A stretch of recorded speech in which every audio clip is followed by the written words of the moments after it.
¿Cómo están? Gusto saludarlos, muy bienvenidos. Arrancamos la semana y por supuesto una semana con absoluta reflexión, porque a medida que nos acercamos a las primarias tenemos que ver qué papel está jugando nuestra política en la cotidianidad y la política en nuestras vidas y en el destino de nuestro país. Claro que sí, los medios de comunicación tenemos pues la opción de presentar encuestas, estadísticas, siempre y cuando lo hagamos de manera responsable. Y si no me equivoco, según la ley de partidos, también creo que inscritos previamente, ¿no? Para ser formales. Voy a hablar de eso porque hoy día analizaremos las encuestas de Página 7, que lo ponen a don Carlos Mesa, pero así, en el cielo, como un dios, y luego a don Evo Morales. Vamos a analizar el tema. Les doy la más cordial bienvenida a mis invitados el día de hoy. Primero, Franklin Pareja, analista político y politólogo. Hola Franklin, bienvenido. ¿Cómo estás? Gracias por la invitación, querida Berito. Como siempre, a Manuel un cordial saludo. ¿Sorprendido o no? No mucho. No mucho, ok, muy bien, así arrancamos. Manuel Mercado, además él de estar en la actividad comunicacional, es un comunicador estatal, y me aclarará un poco, si mal no recuerdo, Manuel, teníamos que inscribirnos o inscribir a las empresas que iban a hacer encuestas. Si no hay que hablar del Tribunal Supremo, no se puede hacer así tan alegremente encuestas. Bienvenido, ¿cómo estás? Verónica, un saludo muy grande para ti, para Franklin y obviamente para toda la gente que siempre te sigue. Gracias. Cuéntame, ¿eso que estoy diciendo es correcto? Sí, ya son varios los ejercicios electorales en los cuales las empresas tienen que inscribirse si es que desean que sus datos sean publicados. Pero en este caso todavía los tiempos no están corriendo, no es necesario. No son tiempos electorales, ¿no? Como tal, así ya. es. O sea que se puede sacar esto. Sí, definitivamente no, tanto Página 7 como ATV, RTP están sacando encuestas, así que no hay ningún Mañana problema. vamos a sacar uno donde Patsy esté con 80%, porque uno puede poner, ¿no ve? O aquí yo no veo, digamos, bueno, vamos a analizarlo. Franklin, haremos una referencia, yo tengo el cuadro ahí y lo analizaremos un poquito, por favor. Claro que sí. Ahí lo tienes. ¿Tú qué opinas? Bueno, en principio, que quede claro para los amables televidentes que vamos a analizar una encuesta de una casa encuestadora y de un medio que siempre es duramente puesto en entredicho por el gobierno, pero nosotros nos tenemos que basar ahora mismo en este estudio y vamos a presumir de que está bien hecho. Obviamente que es sorpresivo que el señor Carlos Mesa, todavía sin haber generado una estructura partidaria concreta, ya esté con una intención de voto bastante importante. De hecho, en este caso es la primera vez que tiene una ventaja, una brecha tan holgada con referencia al segundo, que es el señor Evo Morales, y los otros candidatos siguen manteniendo un capital social que nos referimos a su adhesión muy baja, con excepción de don Samuel Doria Medina, que sigue manteniendo un umbral entre 8 y 14. ¿Qué puedo decir de esto? Que definitivamente la elección que se viene de aquí en adelante tiene dos posibles contendores que van a disputar la presidencia, que es el señor Carlos Mesa y el señor Evo Morales. Así es. Clarísimo. Quiero poner de manifiesto que no estoy haciendo mención a la legalidad del señor Evo Morales, sino a la encuesta propiamente. Correcto. Si definitivamente el señor Evo Morales es habilitado, será una habilitación duramente cuestionada, pero ahora estamos viendo que según los números y la intención, estos son los dos candidatos. ¿Qué va a suceder de aquí en adelante? Que recién se va a empezar a mover toda la maquinaria electoral y todavía muchas cosas pueden ir sufriendo algunas variaciones.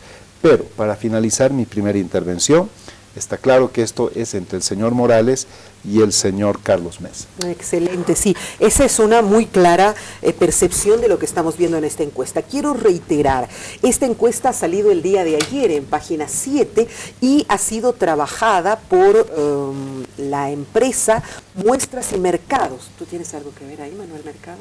Para nada. Para nada, ok, me alegra mucho.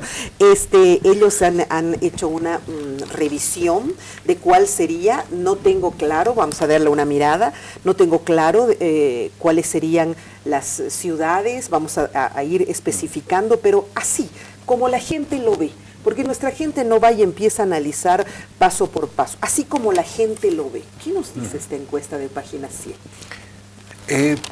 Bueno, hay 2 o 3 fenómenos que se pueden ver ahí con cierta claridad, tomando en cuenta que estamos a un año todavía de las elecciones. Primero, hay un ambiente de polarización muy marcado, porque más allá de las 2 candidaturas principales, como bien señalaba Franklin, lo que vemos son 2 posiciones, son 2 visiones respecto al futuro político. Y una concentración tan grande, en este caso estamos hablando de, o sea, el 65% de la votación está concentrada en 2 opciones, entonces tienes una marcada polarización y reconcentración. Ya. Por un lado. El otro fenómeno también interesante, que es un correlato de esa polarización, es el relativamente bajo nivel de no sabe, no responde, todavía de indecisión. Súper grande, 10%.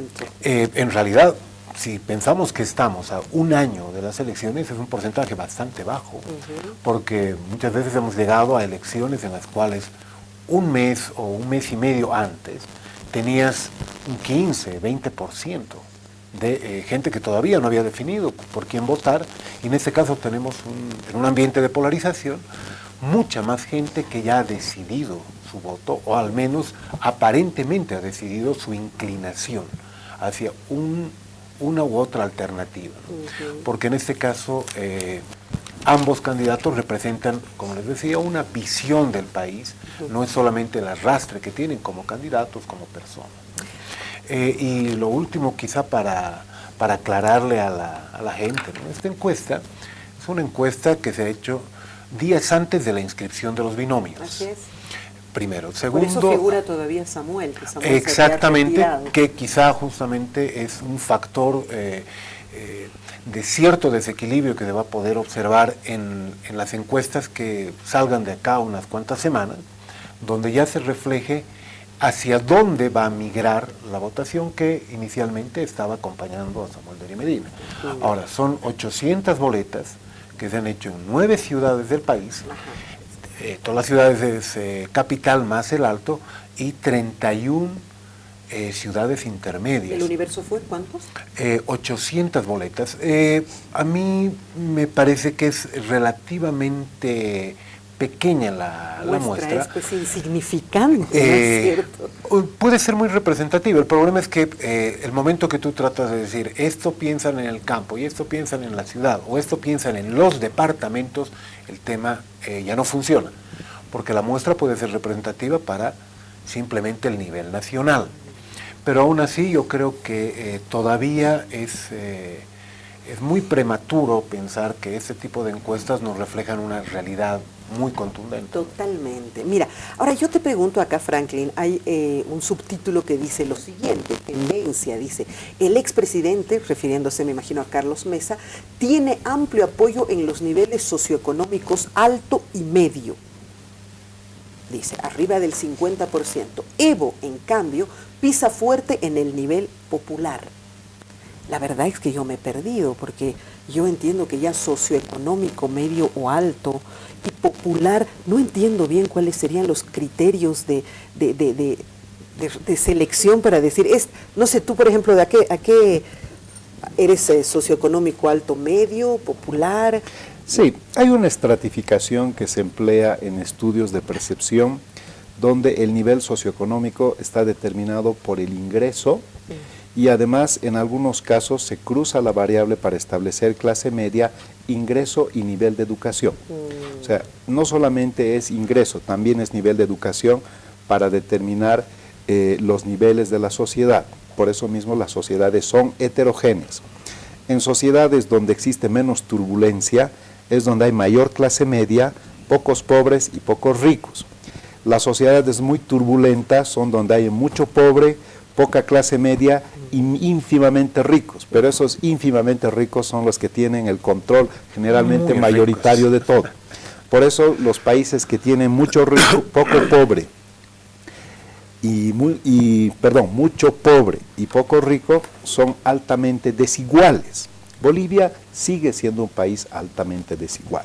todavía hay mucha pobreza. Sin embargo, la brecha se ha cerrado. Se ha reducido un poco, ¿no es cierto? de una forma importante, porque antes estábamos catalogados entre los 10 países más desiguales del mundo hace 15 años. Éramos realmente bestialmente desiguales. No quiero decir con eso que un rico boliviano pueda, digamos, tener la misma escala de ingreso que un rico norteamericano. No se mide eso, no se mide la riqueza, se mide la diferencia entre los más ricos y los más pobres del país. Y esa diferencia establecía que éramos uno de los países más asimétricos del mundo. Entonces, cuando se hace este tipo de estudios, se ve el nivel de ingreso, y eso es lo que determina el nivel socioeconómico. Pero, pues bien, Franklin, aquí yo voy a hacer una reflexión, porque efectivamente a mí me ha tocado en el doctorado estudiar la estadística y ver cuáles son los niveles de fiabilidad. Confiabilidad. Y esto es, 800 personas que te digan lo que piensa el país, es ridículo. Pero te pregunto una cosa más, discúlpame, pero en este país, el nivel popular, o lo que acá llaman el nivel popular, que yo no entiendo bien, es el que tiene el socioeconómico alto, es el que tiene el rango socioeconómico alto, ese nivel popular. La gente que es minera, la gente que es contrabandista, comerciantes, los cocaleros, esos que son nivel popular, son los que tienen en este momento el dinero de este país. Sí, pero ya no hay eso de que esa burguesía quebrada que está en la zona sur, que eran los ricos, pero además formados y además muy finos. Ya no existe esa clase. Mira, tenemos que afinar el lápiz definitivamente. Por favor. Porque esos son segmentos privilegiados, pero que no representan realmente a la población en general. Bolivia es un país casi con el 80% de economía informal. Sí. Según datos oficiales, creo que dicen que hay 67% de informalidad. En realidad es casi el 80%. Porque durante todos estos años la población no se ha formalizado. Porque somos un Estado lamentablemente extremadamente complejo para poder favorecer y crear condiciones al emprendedurismo, ¿no? O sea, generamos políticas de carga social elevadas. Si tú quieres hacer una vida formal, te cae impuestos, te cae la gobernación, es más cómodo ser informal, te cae la alcaldía, o sea, tú quieres hacer las cosas bien y no de ahora. Exacto. Desde la creación de la República en este país, querer hacer las cosas bien es casi ser estoico, ¿no? Porque es una actividad donde, además, nuestra filosofía está instalada en la mente de los trabajadores en alguna medida, de que el empresario por sí mismo ya es un rapiña, es decir, que un explotador. Claro, claro. Y entonces los trabajadores asumen que al final siempre están explotados y terminan cercenando y terminan hundiendo su empresa. Cuando el barco se hunden los empleos también. Entonces hay una visión tan abyecta, tan retrógrada desde la perspectiva del emprendedurismo, que finalmente la gente dice, oye, si hago las cosas formalmente, prefiero nomás hacerlas informal. ¿Para qué voy a contratar gente? Hago mi empresa familiar, supongo que mi hija no me va a meter un juicio, ¿no? Laboral. Supongo que mi hermana no me va a meter, aunque también sucede eso, sucede. ¿no? Sí. Claro, pero no me he desviado bastante. Sí, para no desviarse, volveremos a este tema. Estadísticamente no es así como tú mencionas, que 800 no es una muestra significativa. La estadística no es a mayor tamaño de muestra, mayor precisión. El tamaño de la muestra está definida simplemente por algunas cosas que son determinantes. Uno, expansión territorial. Tienes que tener presencias y puntitos en determinados lugares para llegar a un espacio significativo. No puedes llegar nunca a todo. La estadística es de aproximación. Acuerdo, cierto. Dos, tienes que buscar la estratificación socioeconómica. No es lo mismo que hagas una encuesta de percepción a una persona que gana 20.000 bolivianos a una persona que gana 3.000 bolivianos. Por eso la segmentación socioeconómica es determinante. Tercero, tienes que ver etariamente. La percepción de una persona de 60, de 40, de 20 es distinta. Entonces, cuando tú tienes estos parámetros, que son las variables que vas a cruzar, desde la perspectiva estadística, indudablemente que tú puedes hacer con una muestra un poco más fina. Yo coincido que 800 no es una muestra quizás que tenga un ajuste lo suficientemente robusto. Una muestra buena generalmente tiene que oscilar entre 2.800 a 3.100 y así es como se hacen las encuestas de percepción ya cuando estamos en proceso de elección. Pero dependiendo de la población votante que va a haber, ¿no es cierto? Por supuesto, hay que entrevistar a personas. Tú te estás refiriendo a la población votante que nosotros tenemos. Sí, los 2.800 que dices. Esta encuesta de percepción tiene que apuntar a gente potencialmente votante, si no, no tendría sentido. No, me refiero a, si tu universo, si tu población completa es, nosotros tenemos que 8 millones de votantes. Creo que 6. ¿No es cierto? 6 millones de votantes. Creo. Entonces una muestra significativa, que es el término que se utiliza, tendría que ser ¿de cuánto? Con 3.000 está bien, funciona. Por eso te digo, 800 sí, es pues... es probable, pero digamos que son encuestas de aproximación. Okay, por eso, ya, mira, me quedo. Es que Espérame, me estás haciendo un monólogo vos aquí. Es que hay una cosita, es que como me he desviado, al final no he ido al punto. Fíjate, Carlos Mesa, hasta hace poco tiempo, no era candidato. Él decía, no voy a ir, y tenía una intención de aceptación importante. Ahora que ya es candidato, está reflejando otra situación. La gente ya está votando, ya está opinando en función de un candidato oficial, no de uno que está por ahí. No coincido, en absoluto, no coincido. Yo repito, la muestra es insignificante para mí yo no entiendo todavía esa estratificación de alto, medio y luego popular. ¿Qué será popular, no? No sé, yo me pregunto. Mira, son nombres que se les están dando a los diferentes segmentos. ¿Y ¿a dónde entraría lo popular? ¿En lo alto medio? ¿En lo bajo? No, el problema es que quizá en el momento de colocar los términos o nombrar a los segmentos se ha utilizado de manera muy... No, mira lo que dice. Muy aleatoria. Perdón, acá dice, nivel socioeconómico, alto, medio, medio bajo, bajo y popular. ¿Qué es popular entonces? ¿El que gana qué? ¿50 centavos al día? Por eso te digo, es que ¿dónde entra este rango de nivel socioeconómico? Claro. Si está más abajo de abajo. Extrema pobreza podría ser. Extrema pobreza. Bajo y es pobre. Y por eso te digo, es que ¿existe más que bajo? Claro. Pobreza, extrema pobreza. ¿Y se llama popular? No. El problema es que popular es un criterio no socioeconómico, como Correcto. está ahí establecido. Porque todos somos populares. Por supuesto. Sí, pero bueno, creo que estamos entrando en un criterio, en una si línea no hilamos de analizar. Por ahí, no nos da, no sé, es que ¿qué estamos viendo cuando hablas de? A mí me parece primero tirada de los pelos la encuesta, y lo digo con toda honestidad, ¿no? Y además, así una categorización también tirada de los pelos. Permítame, pero voy a hacer una reflexión al respecto. Te pregunto ahora sí, perdón. Claro, no.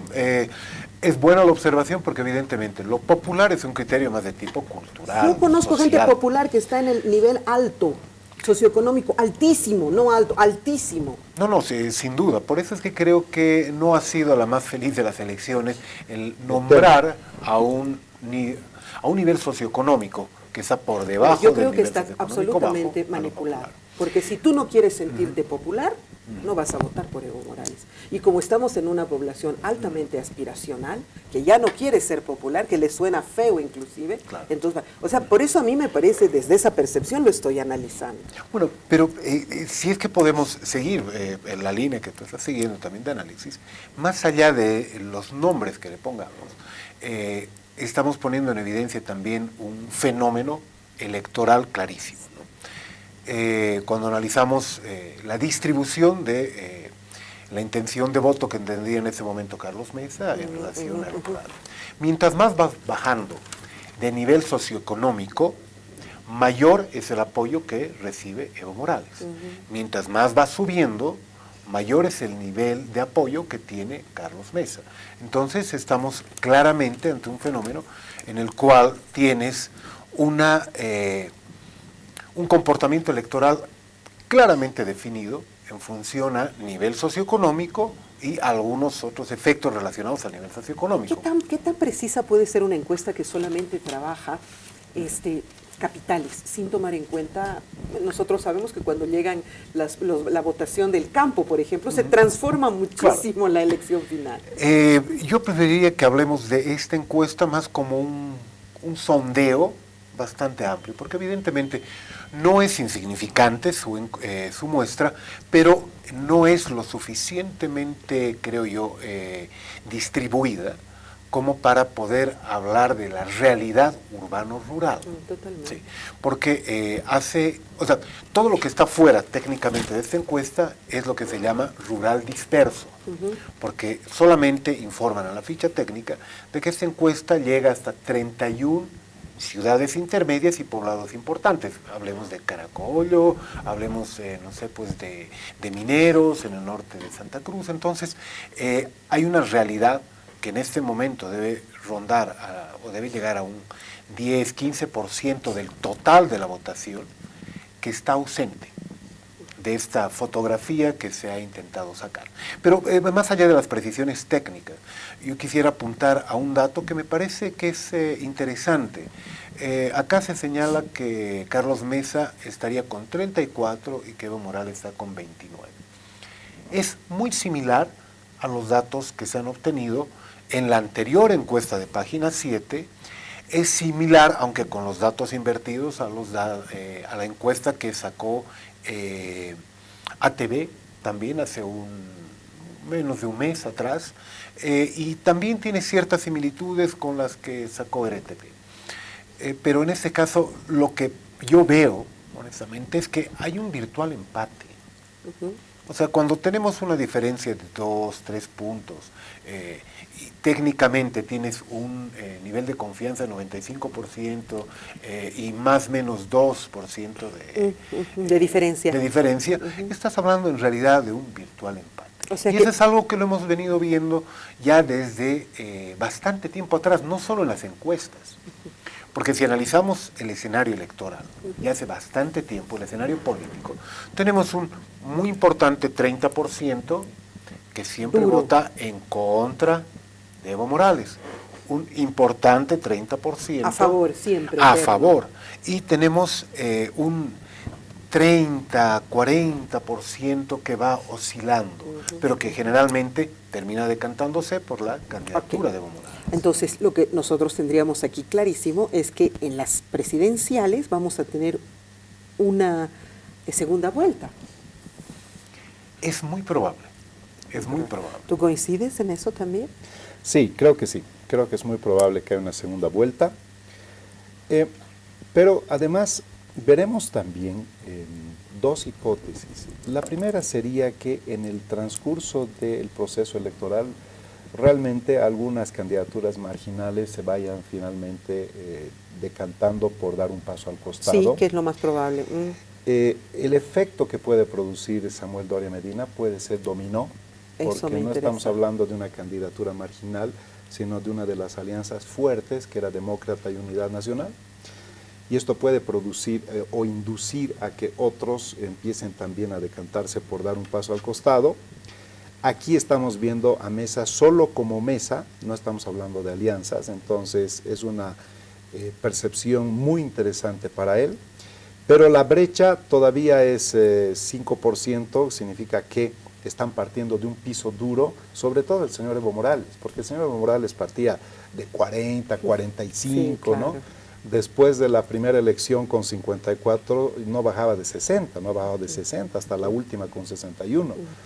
Entonces su piso era 40. Ahora necesita una eficiencia política de más de 20% para cruzar el umbral del 50%.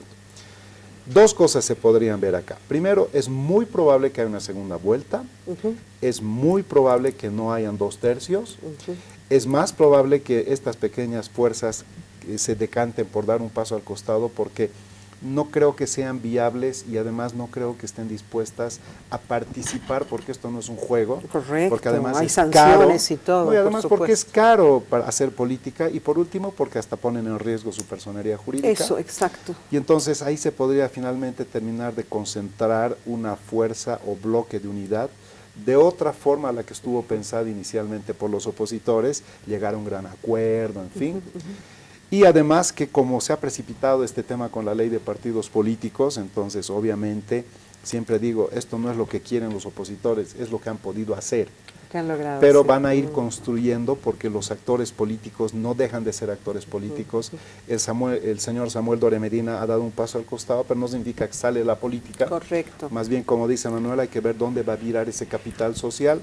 Es más probable que vaya a Mesa, que vaya al señor Evo Morales, Seguro. aunque no todo en bloque. Y entonces la próxima encuesta nos va a dar un poco más de precisión en las luces. De todas maneras, la próxima media hora, y ahí te pido por favor me esperes porque tengo que hacer una pausa, pero a la vuelta sí me interesa que hagas un análisis de la salida.